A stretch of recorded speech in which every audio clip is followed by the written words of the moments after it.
We're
finishing off the third adventure, which we didn't completely finish last time, the fundamental principles.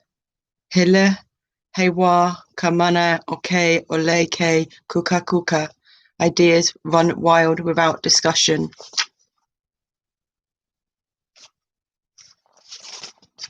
We'd got up to...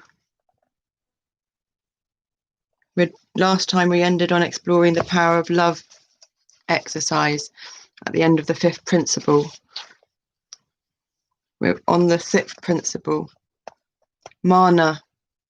All power comes from within. Most philosophies teach that we are relatively powerless, that real power exists outside ourselves in the form of a God separate from his creation. Gods and goddesses who act at their own whim. Fate, past events, genes from our ancestors, society, which means other people, government, which also means other people, parents, a spiritual hierarchy of ascended masters, forces of evil, nature, virtually anywhere but inside ourselves. Incomplete and, for some shocking contrast, Huna philosophy teaches that all the power that creates your experience comes from your own body, mind, and spirit. Logically speaking, if there are no limits, then the universe or source of life is infinite. And if it is infinite, then all of its power is at every point of it, including the point which you define as you. Keeping this discussion at a practical level, nothing ever happens to you without your participation. For every event that you experience, you creatively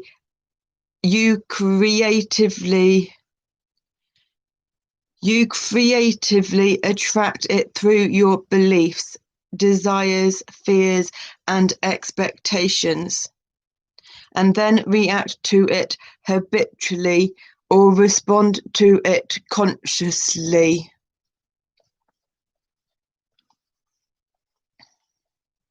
At this point, I am usually asked, what about innocent babies? From a spiritual point of view, there are no innocent babies. In fact, many babies are wiser than their parents.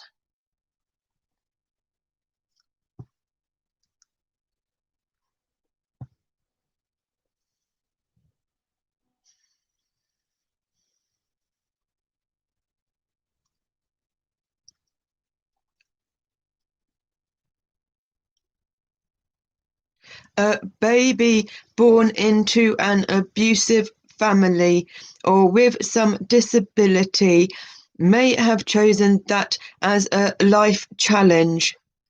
No limits presumes life before life as well as after death. And a baby who develops an illness or injury may be reflecting family conflicts that aren't being expressed.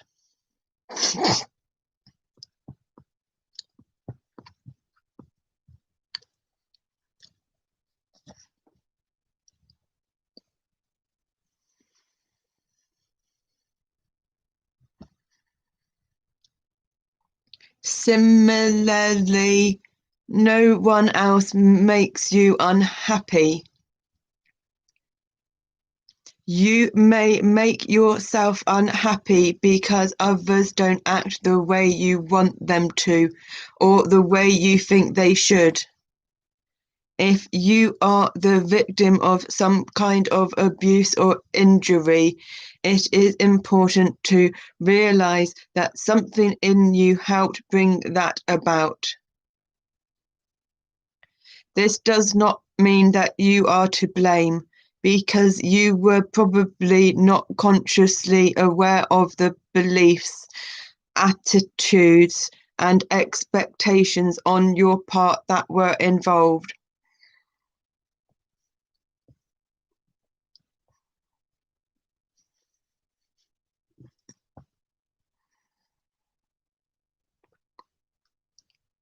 Also, it does not mean that the other person was innocent, because whatever they did came from their own beliefs, attitudes, and expectations. And to whatever degree they made conscious choices to do harm, they are subject to the laws of society. Nevertheless, it is important to realize your part in the event, so that you can change the factors in yourself that helped bring it about.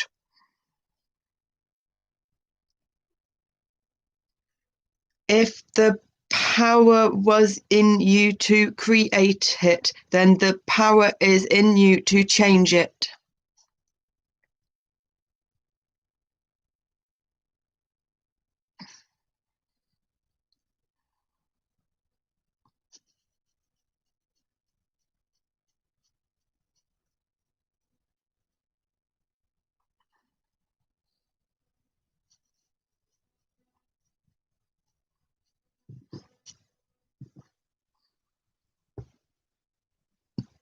corollary. Everything has power. When some people begin to play with the idea that they are the creators of their experience, they often get the strange idea that no one else has anything to do with it. From the extreme of having no power, they leap to the other extreme of having all power. On the contrary, everyone has the power to create their own experience.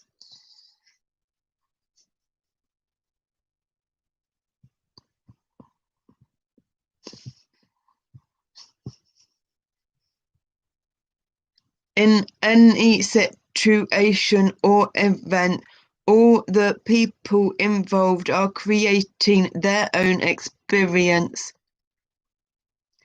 Everyone has the same power, and everything has the same power. The wind, trees, flowers, stars, mountains, seas, rain, clouds, and all the rest of the elements and objects of the natural universe have the same power to create their own experience.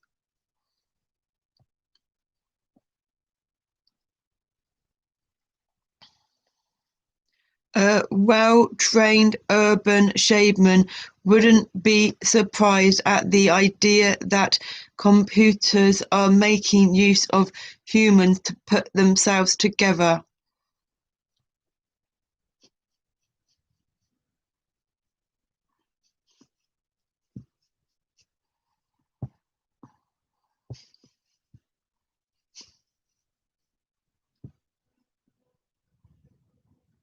The wonderfully curious thing is, apart from the assumptions we choose to make about that, we really don't have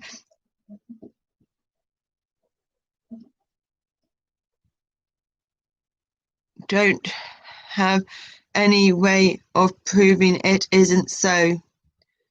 I know my computer, Jonathan, thinks it's true.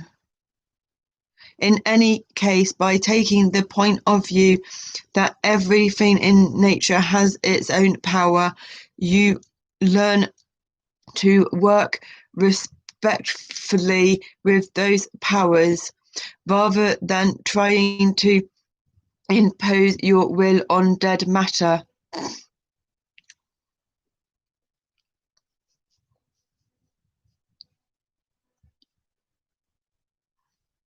And in true shamanic style, you become able to learn their powers for your own use. In traditional societies, the shaman learns the invisible power of the wind, the movement power of the jaguar, the healing power of the tree, and so on. While we can still do that today as urban shamans, we can also learn the invisible power of electromagnetism, the movement power of machines, and the healing power of music. There is power everywhere, and all power can be useful.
itai nama.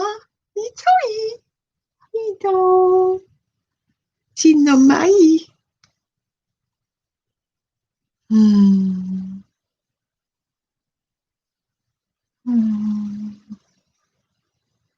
We're reading corollary. Power comes from authority. In psychology, there is a concept of outer authority and inner authority.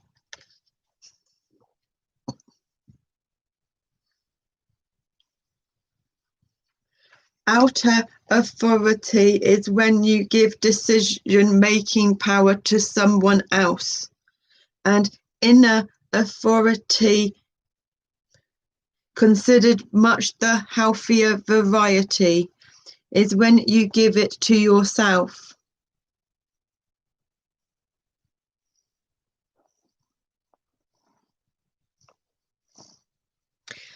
This becomes more interesting.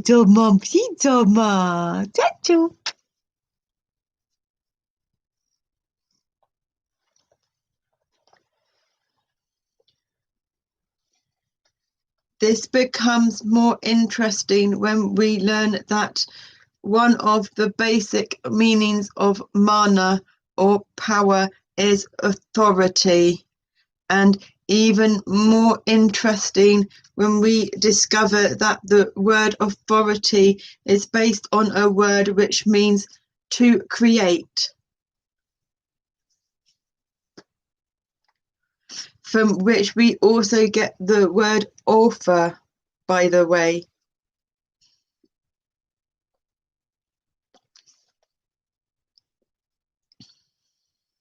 Speaking with authority means speaking with confidence that your words will produce results, as in, let there be light. Herein lies the secret of the power of prayer, blessing, spells, and affirmations. They have power to the degree that they are spoken with authority. Read the 23rd Psalm, or the Lord's Prayer if you haven't, or again if you have, and you'll find that they aren't just wimpy pleas for help. They are strong statements to be spoken with confidence and authority.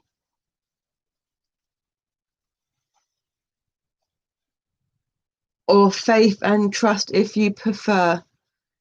Put aside any prejudice and look through a book on occult spells, and you will find that they too are strong, authoritative statements. Neither prayers nor spells nor affirmations will do much good if they are spoken with wistful hope, or as if the words themselves held the magic. The confident authority is the key to conscious creation, whether used with words and visualizations or feelings.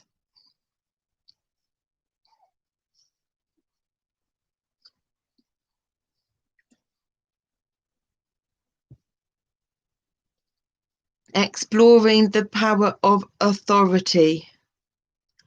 To develop a feeling of confident authority, look around you and begin to tell things and circumstances to be exactly as they are.